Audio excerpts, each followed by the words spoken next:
अस्सलाम वालेकुम dear students, calculus 3 के इस लेक्चर में मैं आप सबको वेलकम कहता हूं।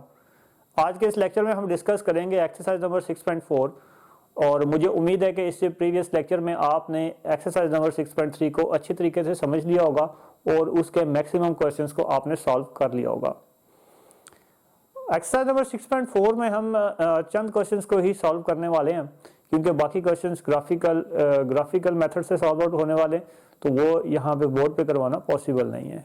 तो उसमें सिर्फ हम क्वेश्चन नंबर 10 से लेके 14 तक ही सॉल्व करने वाले हैं। अब क्वेश्चन नंबर 10 टू 14 कुछ इंपॉर्टेंट बातें हैं जिनको मैंने समराइज करके आपके सामने बोर्ड पे लिखा हुआ है, उन्हें सबसे पहले डिस्कस करते हैं और उसके बाद फिर क्वेश्चन की तरफ चलते हैं। जी, पोलर इक्वेशंस ऑफ कोनिक, इसके लिए हमारे पास जी ये दो इक्वेशंस होती हैं जिन्हें आपने जुबानी याद रखना है। और ये इसी की मॉडिफाई फॉर्म है which is L/R is equal to 1। ये प्लस में भी हो सकता है और माइनस में भी हो सकता है, 1 plus minus E cause of theta. यहाँ से अगर आप R की वैल्यू निकालें तो थोड़ी सी सिंपल मॉडिफिकेशन है, उस मॉडिफिकेशन के साथ ही आपके पास क्या आ जाएगा L/1 plus minus E cos theta. आपको मालूम है कि R यहाँ से किस तरह से फाइंड आउट करना है। ये मेन बात है कि जो गिवन इक्वेशन सॉल्व करने के बाद गिवन जो आपके पास कर्व दी हुई होगी वो कर्व उस वक्त पैराबोला होगा। पैराबोला बनेगी अगर आपके पास ई क्या आएगा 1 के इक्वल आएगा, और इलिप्स जब आपके पास ई लेस देन आएगा तो वो इलिप्स कहलाएगा, अगर ई ग्रेटर देन 1 आएगा तो वो हाइपरबोला कहलाएगा। अब क्वेश्चन की तरफ मूव करते हैं। तो क्वेश्चन में देखिए हमारे पास लिखा हुआ है express each of the given equation in polar form. सबसे फर्स्ट वन जो आपने काम करना है वो क्या करना है, जो गिवन इक्वेशंस है उन्हें आपने क्या करना है पोलर फॉर्म में कन्वर्ट करना है। और पोलर फॉर्म में कन्वर्ट करने का तरीका एक्सरसाइज नंबर 6.3 में हम सीख चुके हैं। फाइंड इसेंट्रिसिटी, उसकी इसेंट्रिसिटी फाइंड करनी है। इसेंट्रिसिटी फाइंड करने के लिए हमारे पास जो पोलर फॉर्म आएगी उसे हम कंपेयर करेंगे दिस एक्सप्रेशन, इस एक्सप्रेशन के साथ। यहाँ से आप इजीली इसेंट्रिसिटी निकालेंगे। ये जो ई है इसे आप इसेंट्रिसिटी कहते हैं, ठीक है। ई को आप क्या कहते हैं, इसेंट्रिसिटी। और इक्वेशन ऑफ डायरेक्ट्रिक्स निकालने के लिए हम 6.1 एक्सरसाइज की तरफ जाएंगे, डायरेक्ट रिजल्ट यहाँ पे इस्तेमाल करेंगे और इजीली निकालेंगे। वैसे बता दूं आपको इक्वेशन ऑफ डायरेक्ट्रिक्स के लिए अगर आप भूले हुए हैं तो x is equal to L/E का हम इस्तेमाल करते हैं। तो यहाँ से आप फिर फाइंड करके तो वैल्यूज हम निकाल लेते हैं। L यहाँ पे आपके पास क्या होता है, लेटस रेक्टम होता है, सेमी लेटस रेक्टम। और लेटेस्ट रेक्टम फाइंड करने के लिए हमें पता है कि हम 4a का फार्मूला लगाते हैं और सेमी लेटेस्ट रेक्टम के लिए हम क्या वो बन जाएगा आपके पास 2a बन जाएगा। तो सिंपली आप यहाँ से इसे सॉल्व आउट कर लेंगे। जी, सबसे पहले हम इसकी पोलर फॉर्म फाइंड करेंगे। तो पोलर फॉर्म के लिए like in question in exercise number 6.3 हम पुट कर देंगे, put x is equal to r cos theta and y is equal to r sine of theta. तो यहाँ पे आप पुट करेंगे तो आपके पास क्या आ जाएगा, ये r square sine square theta is equal to 4 minus 4r cos of theta. Simply इन सारी वैल्यूज को इस तरफ ले आए तो ये आपके पास आ जाएगा r square sine square theta plus 4r cos theta and minus 4। तो स्टूडेंट्स अगर आप इसकी तरफ गौर करें इस इक्वेशन की तरफ, तो ये है equation in quadratic equation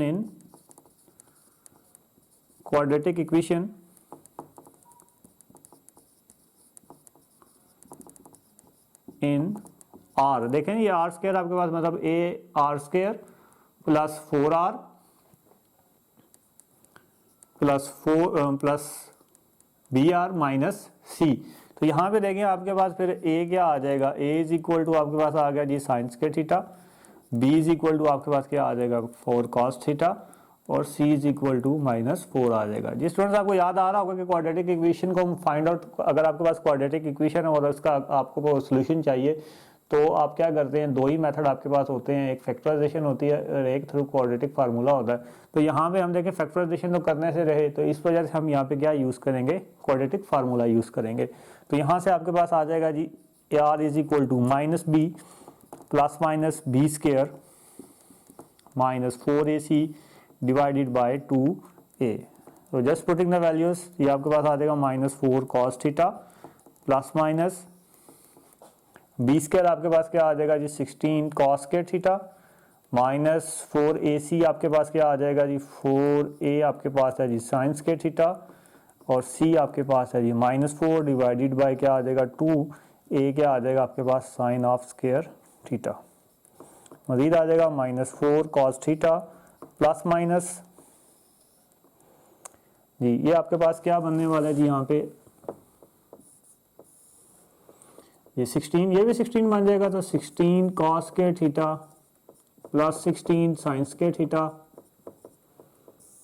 divided by 2 sine of square theta. यहाँ पे हम जरा क्विक सॉल्यूशन करेंगे इसका, which is r is equal to -4 cos of theta and plus minus. देखें यहाँ पे आप अगर 16 को मैं इसी स्टेप में ही आपको बता रहा हूँ 16 कॉमन ले लें तो आपके पास आ जाएगा cos square theta plus sine square theta which is equal to 1, और 16 का स्क्वायर रूट आपके पास क्या होता है 4 होता है, और ये आपके पास आ जाएगा 2 साइन स्क्वायर थीटा।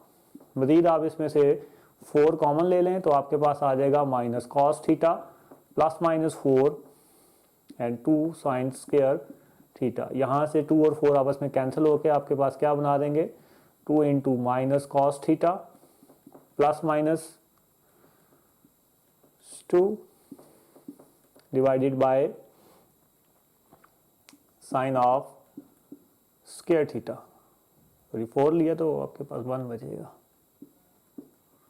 1 जी। तो अब आपके पास r की दो वैल्यूज आ गई हैं, एक आ गई है 2 into minus cos theta plus 1 divided by sine square theta, और एक आपके पास आ गया जी minus cos theta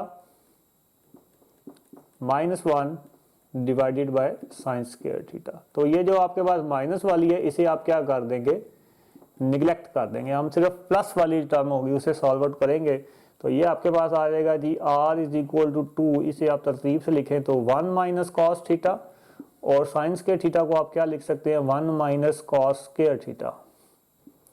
more over इसे सॉल्व करें तो ये आपके पास आ जाएगा 1 माइनस cos थीटा, और ये आपके पास फार्मूला है a square minus b square, तो which is equal to a plus b and a minus b. अब मजीद क्या होगा जी ये और ये आपस पे कैंसिल हो गए, so r is equal to 2 divides 1 plus cos of theta. तो ये आपके पास क्या आ गया जी r आ गया। इसे आप कंपेयर करें जी इस इक्वेशन से, जब आप इसे इस इक्वेशन से कंपेयर करेंगे तो also r is equal to 1 plus e cos of theta. तो यहां से आप क्या क्या रिजल्ट डिड्यूस करेंगे वो यहां पे हम लिख लेते हैं, से मैं रेस कर देता हूं जी। हमारे पास देखें क्या क्या रिजल्ट्स आ रहे हैं, L इज इक्वल टू हमारे पास आ रहा है 2, उसके बाद E इज इक्वल टू हमारे पास क्या आ रहा है 1।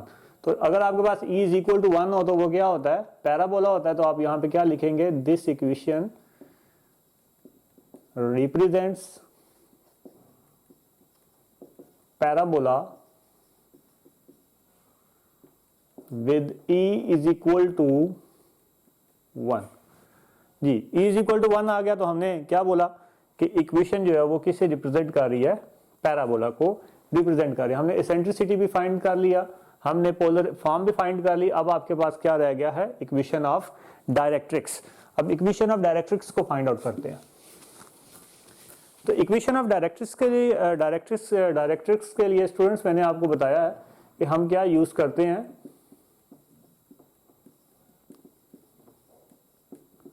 हम यूज करते हैं x is equal to L over E.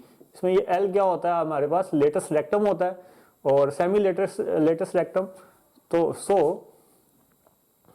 Semi latus rectum आपके पास किसके इक्वल हो जाएगा 2 के इक्वल हो जाएगा। तो l इज इक्वल टू आपके पास क्या आ जाएगा जी 2a, ऑलरेडी आपके पास l क्या दिया हुआ है 2 दिया हुआ है, सो आपके पास 2, ये 2 और 2 आपस में कैंसिल हो जाएगा, तो a इज इक्वल टू आपके पास यहाँ से क्या आ जाएगा 1 आ जाएगा। ये बात आपने याद रखनी है जी x is equal to L over e के इक्वल होता है। तो वहां से आपने l क्या है आपके पास सेमी लेटस रेक्टम है, सेमी लेटस रेक्टम जी। तो इक्वेशन ऑफ एसेंट्रिसिटी के लिए आपके पास आ जाएगा ना x is equal to L over E. So x is equal to आपके पास l देखें आपके पास क्या आया हुआ है जी L की वैल्यू आपके पास 2 है, E की वैल्यू आपके पास 1 है, so x is equal to आपके पास क्या आ गया, 2 आ गया। Now what is the x here, x आपके पास क्या है जी, r cos of theta which is equal to 2 आपके पास आ गया। So r is equal to आपके पास क्या आ जाएगा, 2 divided by cos theta and r is equal to 2 आपके पास second theta which is the equation of directrix. ठीक है स्टूडेंट्स, आई होप कि आपको क्वेश्चन की समझ आ गई होगी। इसे मज़ीद आपने क्वेश्चन खुद सॉल्व आउट कर लेने हैं इसी मेथडोलॉजी के ऊपर, बहुत ही सिंपल मेथडोलॉजी है और मुझे उम्मीद है कि आपको इसकी अच्छे तरीके से समझ आ गई होगी। अल्लाह हाफिज़ and have a nice day.